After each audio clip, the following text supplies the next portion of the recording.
Bola to mladá matka, na materskej, doma s vlastnou dcérkou. Zrazu ale počula hlas, ktorý nebolo možné priradiť k telu. A ten hlas jej kázal niečo, čo si žiaden duševne zdravý človek nechce ani len predstaviť. Tá žena sa volala Dena Schlosser. Ako dieťa skoro zomrela na ochorenie mozgu. Prežila len medicínskym zázrakom, vďaka 8 ťažkým operáciám. No nevzdala sa. V dospelosti vyštudovala psychológiu. Vydala sa, mala deti.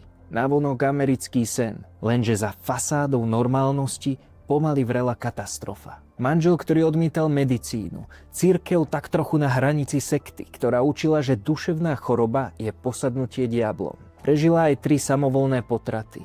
Trpela popôrodnou psychózou, ktorá ale ostala bez liečby, pretože sa za ňu len modlilo. A potom prišlo ráno, kedy ostala doma sama so svojou 11-mesačnou dcérkou. V televízii práve bežala správa o nešťastí. Z rádia hrala gospelová pieseň a v jej hlave sa ozval hlas, o ktorom verila, že patrí Bohu. Hlas, ktorý jej dal príkaz. Keď polícia prišla na miesto činu, sedela na stoličke pokrytá krvou a opakovala jednu vetu stále dokola. Ďakujem ti, Pane. Toto nie je príbeh o zlej matke. Je to príbeh ženy, ktorá potrebovala lekársku pomoc.